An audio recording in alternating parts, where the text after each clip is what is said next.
Em 30 de junho de 2000, a companhia Spock S.A. possuía em estoque o valor de 2.500.000, correspondente a 1.000 unidades de notebooks modelo AX35, mensurados ao custo unitário de R$ 2.500.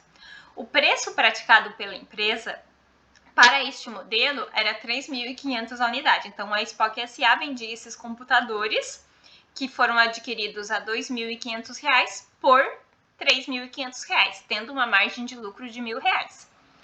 No entanto, no início de julho de 2000, houve o lançamento por uma grande marca de notebooks modelo AX50 ao preço unitário de R$ 3.300. Esse modelo possui processadores mais eficientes do que o AX35.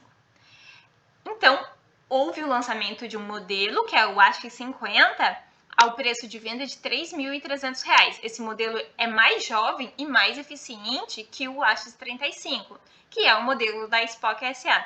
O que isso vai acarretar no preço de venda da Spock S.A.? A Spock S.A.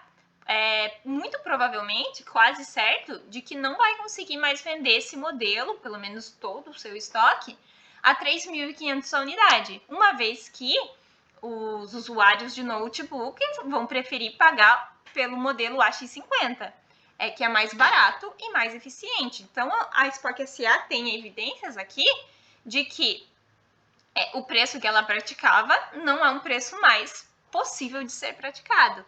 O que a Spock S.A. vai fazer? Vai ter que fazer uma análise de mercado a fim de verificar qual é o novo preço que ela pode fazer pelo modelo AX35. E isso nos leva ao item A. Então, item A, o novo modelo levou a Spock S.A. a ter de reduzir seu próprio preço de venda do AX35. O novo preço estimado passou a ser R$ 2.300. Então, agora a Spock S.A.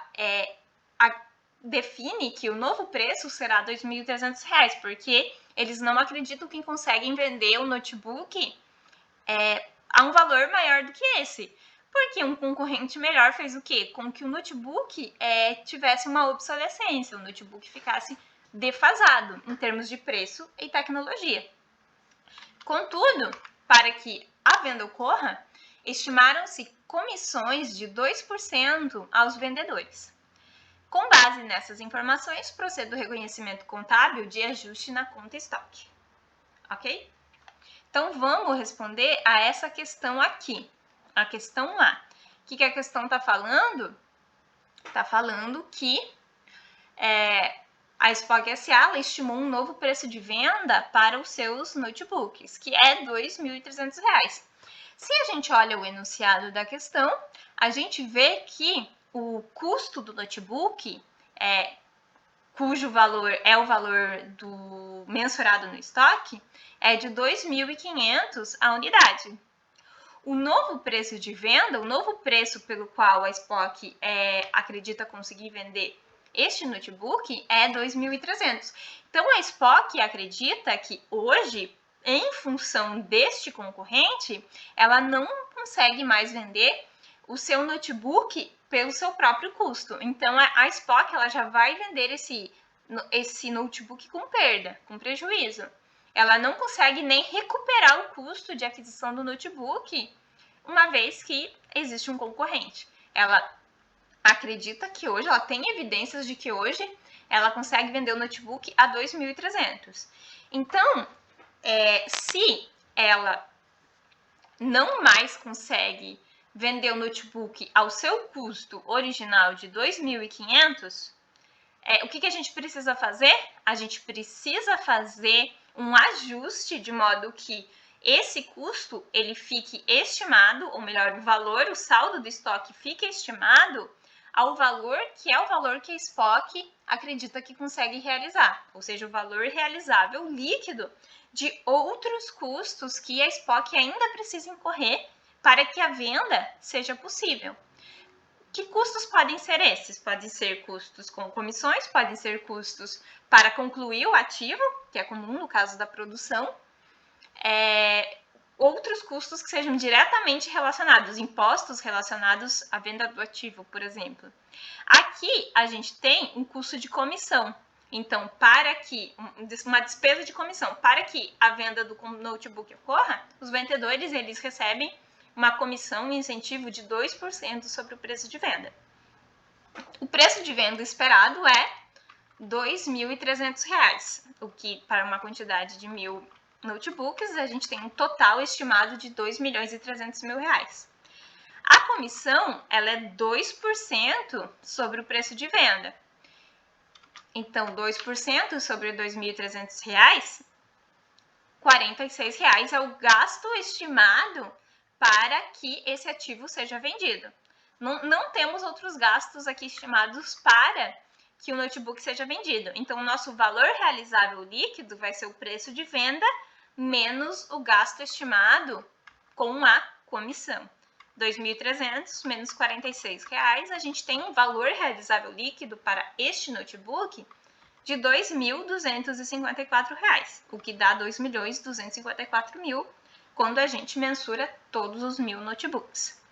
Se a gente olhar o estoque desses notebooks, o custo histórico, o valor histórico do custo de aquisição, totaliza R$ 2.500.000, referente aos 1.000 notebooks mensurados pelo custo unitário de de R$ 2.500. Então, o valor realizável líquido é R$ 2.254.000. E o estoque, a mensuração inicial, a mensuração histórica do estoque foi de R$ 2.500.000, que foi o custo de aquisição. O que acontece aqui? Hoje, neste momento, a Spock não consegue mais vender seus notebooks ao seu custo de R$ 2.500.000. Se a Spock não consegue mais vender, o que a gente precisa fazer? Um ajuste de modo que o valor do estoque seja o valor pelo qual a Spock SA consegue realizar o seu notebook, que é R$ 2.254, ou R$ 2.254.000.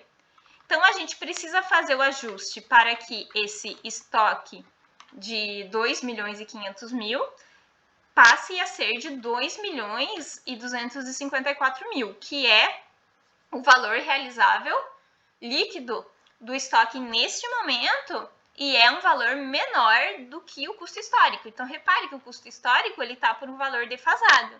Ele está hoje super avaliado, porque a entidade tem evidências de que não tem como recuperar esses notebooks, ou seja, não tem como vender esses notebooks por esse valor. Então, a gente precisa ajustar para que o valor passe a ser o valor que é de fato o valor realizável do estoque. Então, quando a gente ajusta, fazendo a diferença entre o valor histórico do estoque menos o valor realizável líquido, a gente vê que para que haja esse ajuste, a gente precisa reconhecer uma diferença de R$ 246 por unidade, ou uma diferença total de R$ 246.000. Esse ajuste ele vai ser uma perda estimada por redução ao valor realizável líquido do estoque. E a gente reconhece na DRE, então a gente faz essa estimativa que vai ter efeitos na demonstração do resultado do exercício. E a contrapartida dessa perda estimada vai ser uma conta retificadora no ativo, conta retificadora da conta estoque, que eu chamei aqui de perdas estimadas por redução ao valor realizável líquido acumuladas, porque elas podem acumular. E ela é uma conta retificadora por quê? Porque essas perdas, no futuro, podem ser revertidas. É possível que essas perdas sejam revertidas, desde que há evidências de que esse valor realizável líquido aqui deixaram de existir. Então, por exemplo, por algum motivo, o valor do notebook aumentou, que é o que a gente vai trabalhar no item C dessa questão. Então, é possível haver reversão dessa perda.